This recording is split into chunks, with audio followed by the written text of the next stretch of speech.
meditation of the neutrino ocean in you. This time for the second half of June 2019. And well, things haven't changed a lot on the greater scale. If you look at the wheel, you can see that, the main configuration is on the left half of the mandala.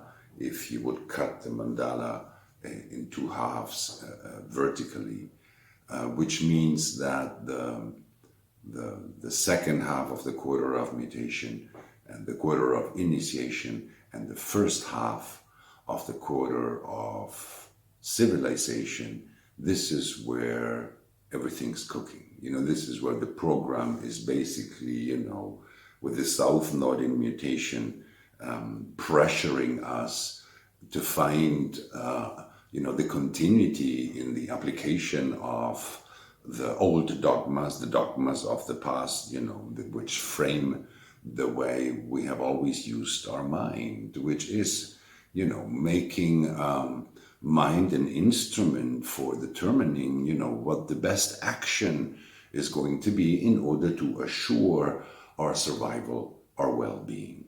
And, with the sun transiting the gates of the Godhead of Lakshmi, which, as I said in the last edition, is the manifester goddess, or at least one of them, the one that defines the manifester throat, and manifestors are about the throat, that of course there is very few times in the year, if any, where this propensity to manifest and act out this homogenized conditioning of using the mind in order to determine what to do is at its highest peak. If you look at the wheel, you can see we have this passionate, emotional manifester there with the 6 and the 36, the hottest emotional gates that we have, directly connected to a throat that is also led by the 1156. The beliefs of the past, no matter how much we like to use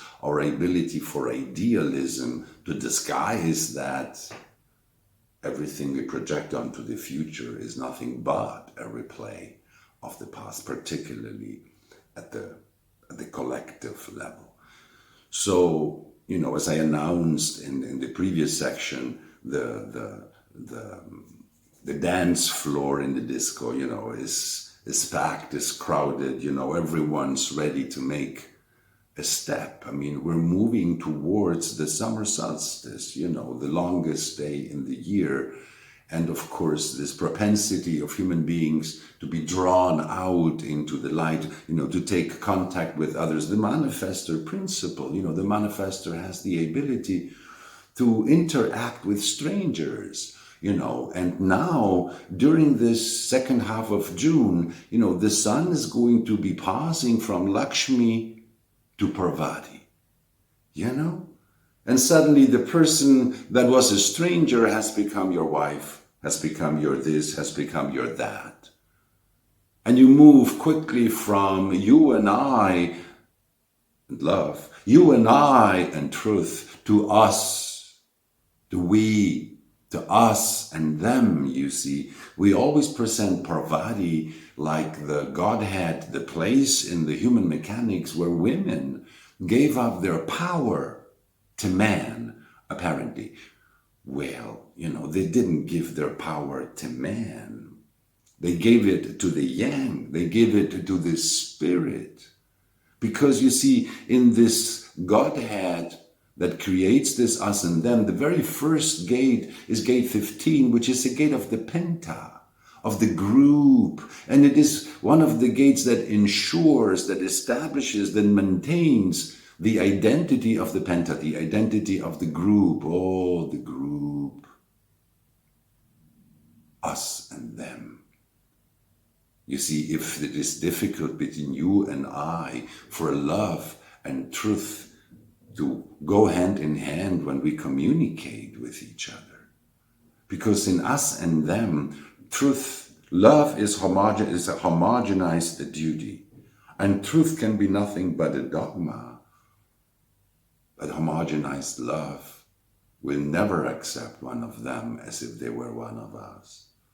And dogmas can never meet, no matter how much and how long they're being discussed.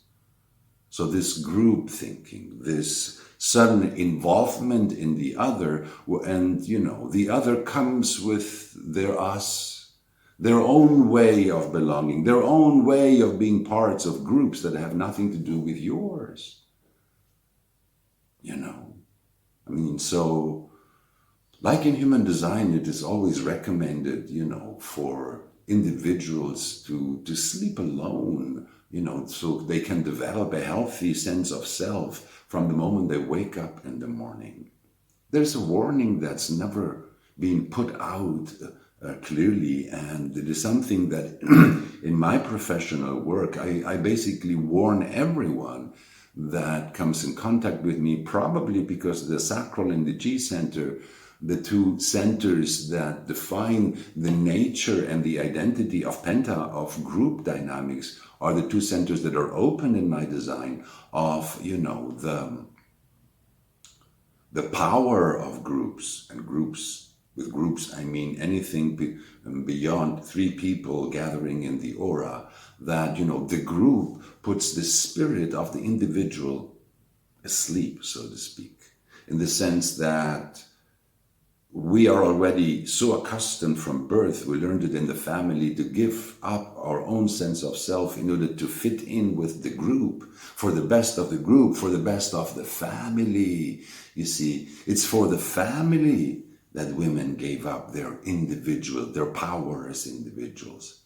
For the best of the family, because, once you make these irreversible steps in getting engaged with strangers, with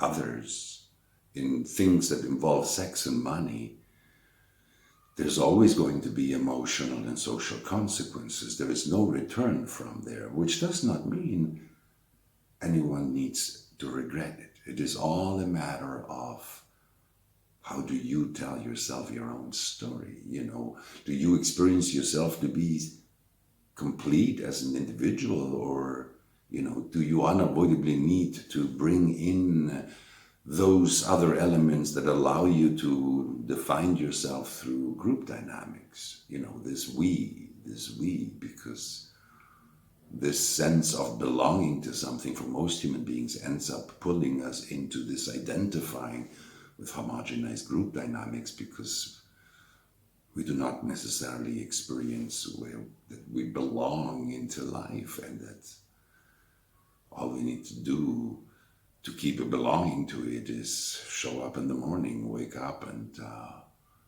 live through another day in which, if you follow your strategy and your authority, something new is going to happen, something enriching, something that's going to add to the richness of the recognition you have of what it means to be you, of the beauty of being the passenger of your vehicle, and enjoy the flow of your movie. Talk to you around in 2 weeks. Bye for now.